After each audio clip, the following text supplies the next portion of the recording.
Este é o EduCast, um podcast feito com ferramentas de inteligência artificial, trazendo um resumo em áudio sobre uma pesquisa selecionada de literatura específica do assunto de cada episódio.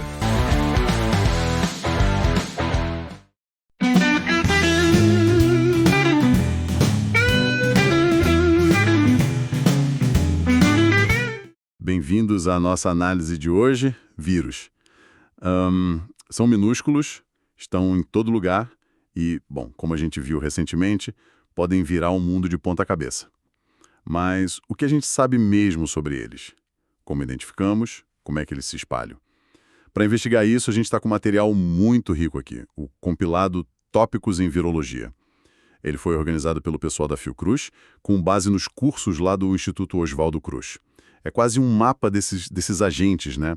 Então, nossa missão hoje é mergulhar nos pontos-chave desse guia. Vamos explorar as características principais dos vírus, as ferramentas que a gente usa para diagnosticar e os jeitos que eles têm para passar de um para outro. Tudo com exemplos tirados direto do material. Ok, vamos lá. Para começar, a definição básica que o guia traz. Vírus são parasitas intracelulares obrigatórios. O que isso significa, assim, na prática? Significa que eles precisam invadir uma célula viva para conseguir se multiplicar. Eles não conseguem fazer isso sozinhos, sabe? Falta um maquinário metabólico próprio. Entendi. Eles são totalmente dependentes da célula hospedeira. Exatamente. E a estrutura deles, olha, varia demais. O material genético pode ser DNA ou RNA, fita simples, fita dupla. Alguns têm um envelope, que é tipo uma capa de gordura que eles roubam da célula quando saem. Roubam. Meio que roubam a membrana da célula hospedeira. Outros são chamados de nus, só com a cápsula de proteína, o capsídeo, protegendo o genoma. Essa diversidade toda é super importante para entender como cada um age, como infecta. Faz sentido. E tem uma classificação importante que o texto menciona, a de Baltimore. Ela organiza os vírus justamente pelo tipo de genoma, DNA, RNA, fita simples, dupla polaridade, e pela estratégia que eles usam para se replicar lá dentro da célula. Ah, interessante isso da estratégia. Sim. É fascinante como essa receita genética deles dita todo o plano de ataque, sabe? Onde vão se multiplicar na célula, quais ferramentas da célula vão usar, quais enzimas eles mesmos precisam trazer ou mandar a célula produzir. É bem específico para cada grupo. E como é esse processo de multiplicação? O material descreve um ciclo básico, né? Com algumas etapas. Isso, um ciclo geral. Primeiro, o vírus precisa grudar na célula certa. Ele reconhece receptores específicos na superfície como uma chave na fechadura. É a adsorção. Ok, grudou. E depois? Depois ele entra na célula. Existem várias maneiras de entrar, dependendo do vírus. Lá dentro, ele se desmonta e libera o material genético dele. E aí começa a festa para ele, né? Basicamente, sim. Ele meio que sequestra a maquinaria da célula, usa as estruturas da célula para fazer cópias do seu próprio genoma e para produzir as suas proteínas. É a biossíntese. Usa a gente contra a gente mesmo. Exato. Aí, com as peças prontas, novas cópias do genoma e novas proteínas virais, ele monta novas partículas virais e, por fim, essas novas partículas precisam sair da célula para infectar outras. Essa saída, muitas vezes, acaba destruindo a célula original. Nossa. E você falou da diversidade. Tem alguma coisa aí sobre eles mudarem muito rápido? O texto toca nisso? Toca sim, e é um ponto crucial. Especialmente os vírus de RNA, como o da gripe, o HIV, o próprio coronavírus. A enzima que copia o RNA deles, a RNA polimerase dependente de RNA, costuma cometer muitos erros. Erros? Tipo, na cópia? Isso, na cópia do material genético. E diferente das nossas células, muitos vírus de RNA não têm um sistema eficiente para corrigir esses erros.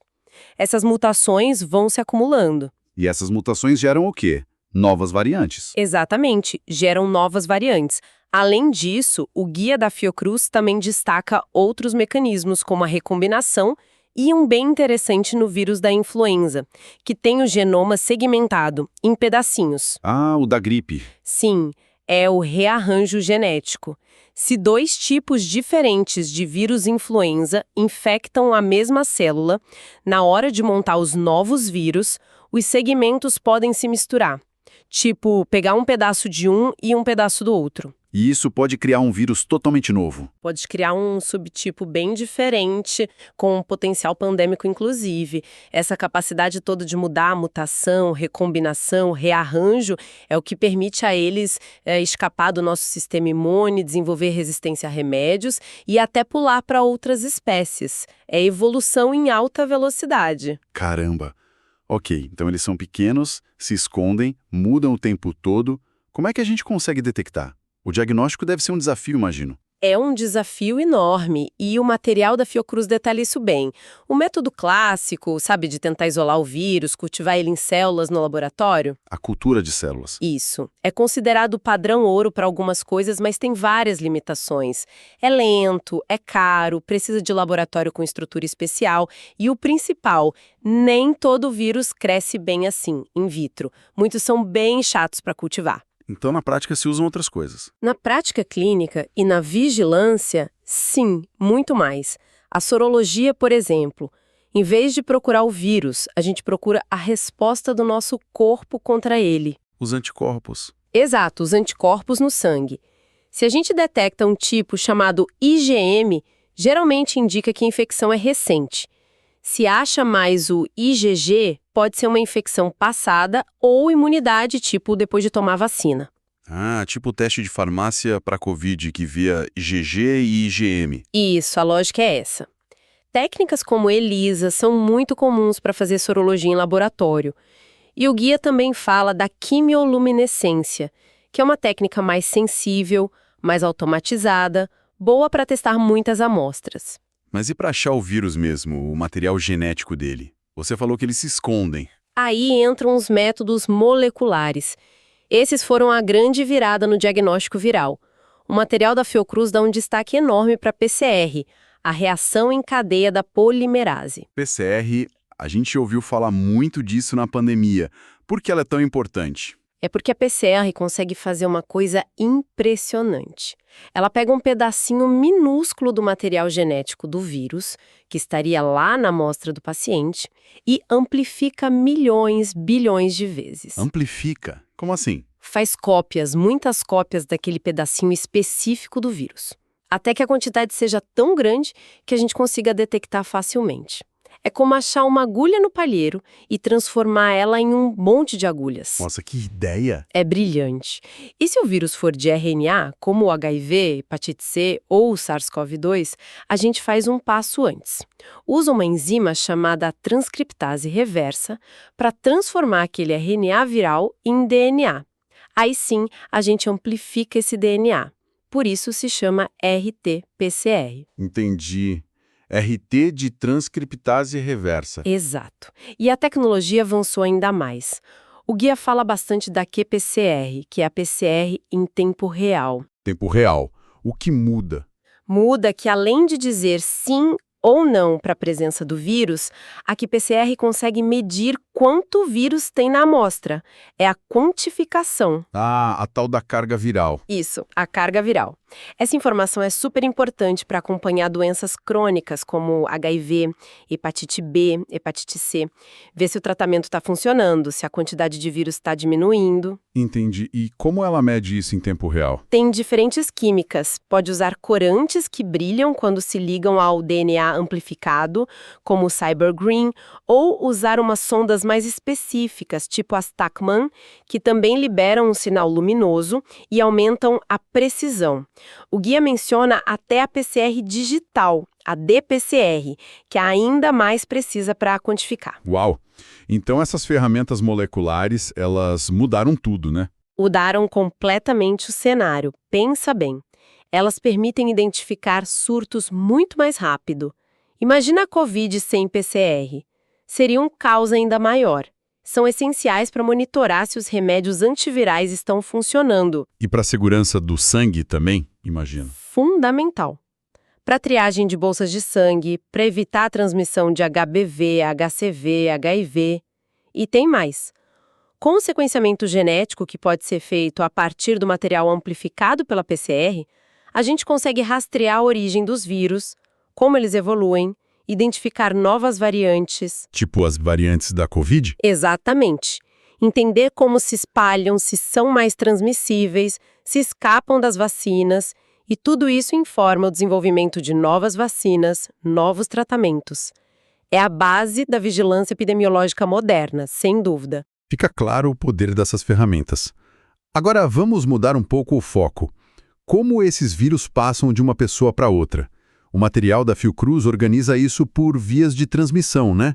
Acho que ajuda a entender. Ajuda muito. Agrupar por vias de transmissão mostra as diferentes estratégias que os vírus usam para se disseminar. Vamos ver alguns exemplos que eles citam, começando pela via respiratória, que acho que todo mundo conhece bem. Sim, é uma das mais comuns. O guia cita exemplos clássicos como o vírus da influenza ou da gripe, famoso pelas epidemias todo ano e, claro, pelas pandemias.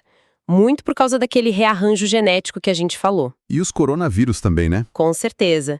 Desde os que causam só um resfriado comum até os mais barra pesada, como o SARS-CoV-1, lá de 2003, o MERS-CoV e, claro, o SARS-CoV-2. Muitos deles com origem em animais, as zoonoses. E o sarampo, ele entra aí também? Entra. O vírus do sarampo é um dos mais contagiosos que existem e se espalha pelo ar, por gotículas e aerossóis. O guia menciona outros vírus respiratórios também, que causam muita doença, principalmente em crianças, como o VSR, o vírus sincicial respiratório. Ok. Outra via importante que eles destacam é a parenteral, por sangue ou sexual. Isso. Aqui o HIV é um exemplo marcante, né? Um retrovírus que mudou a história da saúde pública, transmitido por sangue, sexo e de mãe para filho. E as hepatites B e C também entram aí. Entram forte. HBV e HCV são grandes causas de doença crônica do fígado, cirrose e câncer, transmitidos principalmente por sangue contaminado, compartilhamento de seringas, material não esterilizado, transfusões antes dos testes modernos e também por via sexual, especialmente o HBV. E o HPV? O HPV, o papiloma vírus humano, é citado como a IST, a infecção sexualmente transmissível mais comum do mundo, e é a principal causa de câncer de colo de útero.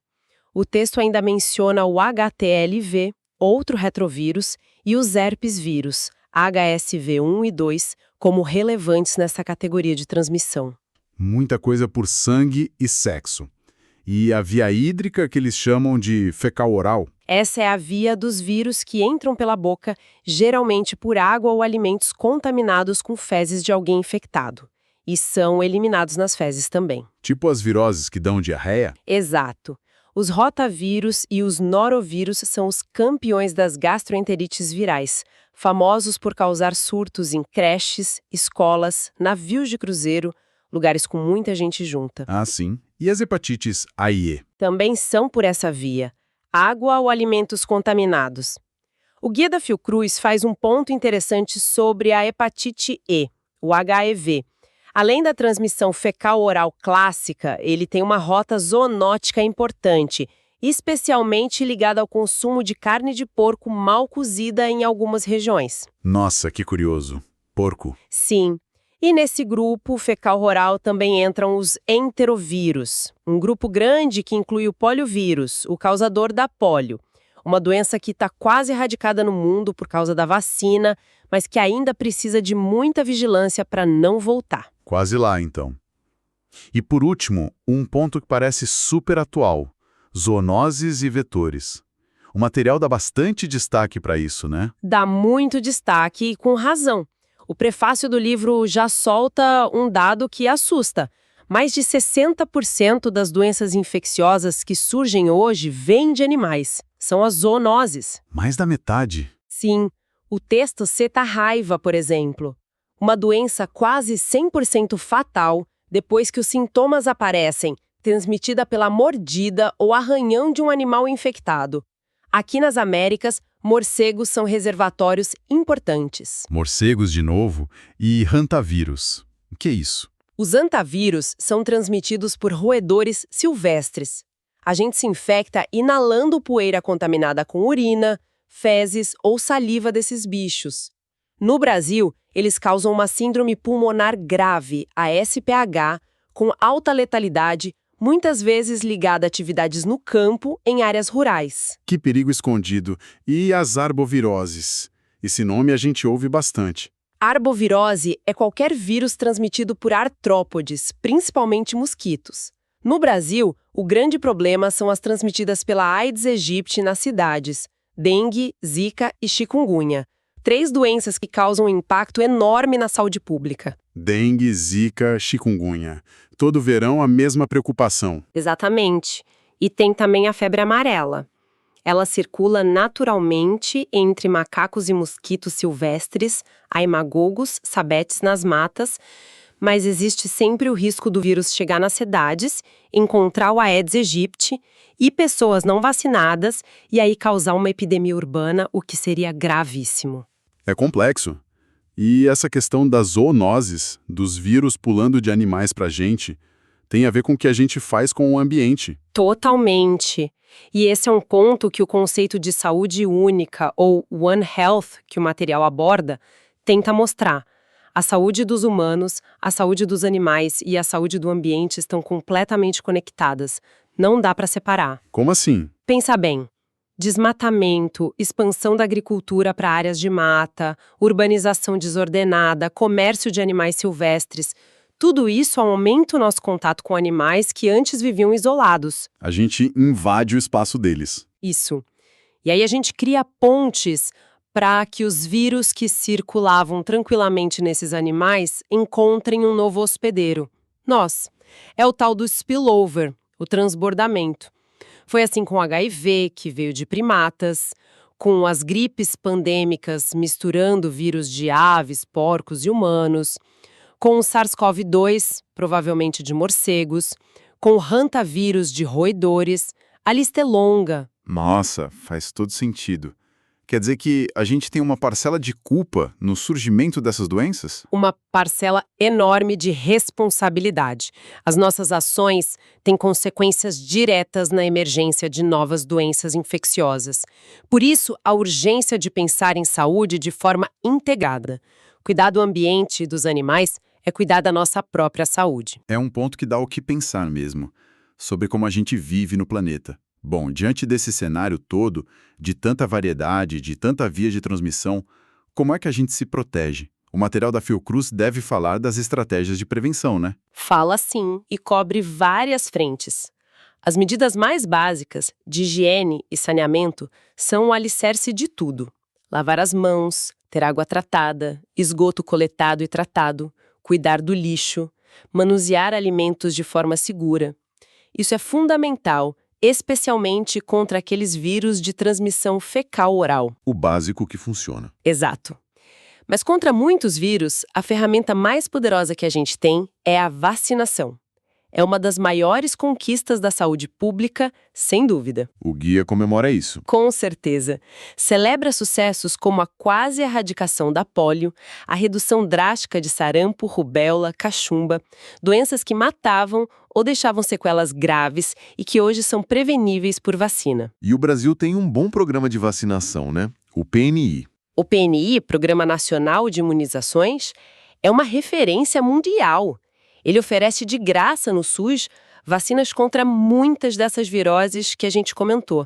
A tríplice viral, sarampo, cachumba, rubéola, varicela, catapora, hepatite A, hepatite B, HPV, febre amarela, rotavírus, gripe, influenza. É muita proteção disponível. O desafio é manter a cobertura vacinal alta para proteger todo mundo. Fundamental mesmo. E quando não tem vacina disponível para todo mundo? Como para dengue, zika, chikungunya. O que se faz? Aí o foco principal tem que ser no controle do vetor, o mosquito Aedes aegypti.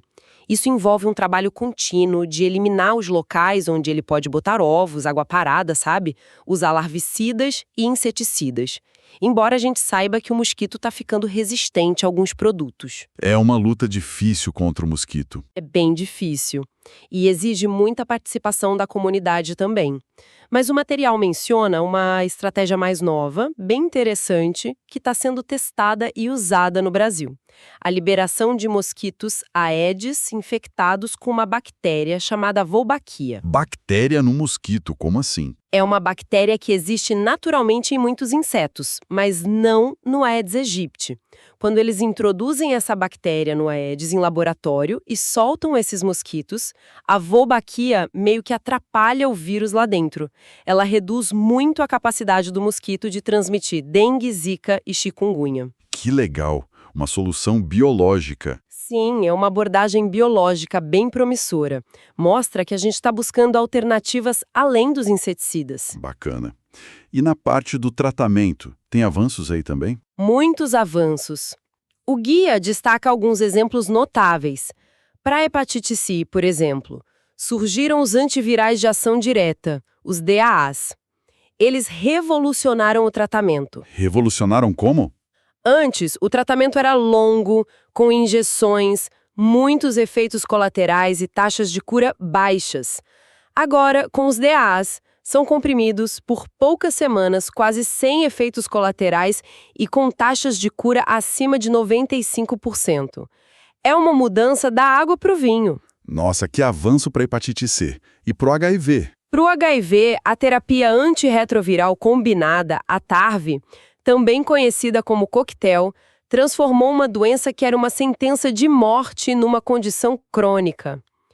Quem adere direitinho ao tratamento hoje tem qualidade de vida, expectativa de vida quase normal. E pode até não transmitir mais o vírus, né? Exatamente. É o conceito de I igual a I. Indetectável é igual a intransmissível.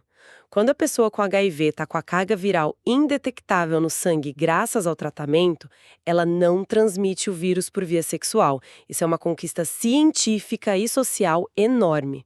Sem dúvida. E para quem trabalha diretamente com esses vírus em laboratório, o guia fala sobre segurança. Fala sim, tem um capítulo específico sobre biossegurança. É fundamental, né? Trabalhar com esses agentes infecciosos exige muito cuidado para proteger o profissional, a comunidade e o meio ambiente. E como funciona essa segurança? Os laboratórios são classificados por níveis de biossegurança, de NB1 a NB4, dependendo do risco do micróbio que se manipula. Tem que usar equipamentos de proteção individual, os EPIs, luva, jaleco, máscara, óculos, e também equipamentos de proteção coletiva, os EPCs, como as cabines de segurança biológica que criam uma barreira física. E seguir as boas práticas de laboratório, as BPLs, que são um conjunto de normas para garantir a segurança e a qualidade do trabalho. É todo um protocolo rígido. Tem que ser. Segurança em primeiro lugar sempre. Uau, que viagem intensa, hein? Seguindo esse material da Fiocruz, a gente viu quanta coisa tem por trás da palavra vírus. A natureza deles como parasitas super diversos. As ferramentas incríveis que a gente desenvolveu para detectar, desde cultivar até amplificar o DNA deles. Mapeamos as rotas que eles usam para viajar entre nós. Pelo ar, pelo sangue, pela água e essa conexão perigosa com os animais. Isso, e vimos o arsenal de defesa que a gente tem. Higiene, vacinas que são um sucesso, controle de vetores, antivirais cada vez melhores. E a segurança no laboratório. Então, o que fica dessa conversa toda, para mim, fica essa imagem de que os vírus são parte da vida no planeta, né? Estão sempre aí, interagindo com a gente, evoluindo. Perfeito. É isso mesmo, eles são parte integrante da biosfera. E essa capacidade deles de se adaptar, principalmente os de RNA com suas mutações, somada à forma como a gente mexe cada vez mais nos ecossistemas e aumenta o contato com animais, isso cria um cenário que exige vigilância constante. Vigilância e preparo, né? Exato. A mensagem que fica muito forte das fontes é essa. A gente precisa estar preparado para as próximas ameaças virais, aprender com o que já passou para não repetir os mesmos erros. A emergência e reemergência de viroses é uma constante. Faz sentido. Isso leva a uma última reflexão, talvez.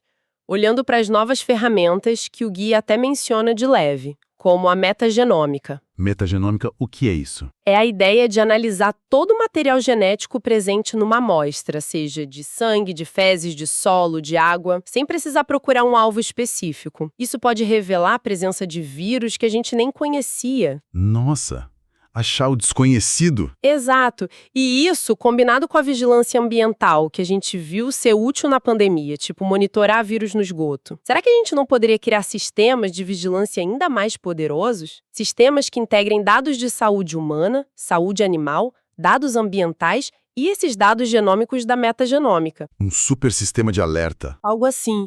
Um sistema que talvez pudesse nos dar um sinal da próxima grande ameaça viral antes que ela se espalhe pelo mundo, como a gente já viu acontecer. É uma questão em aberto, né? Como usar toda essa tecnologia para antecipar o futuro? Fica aí pra gente pensar.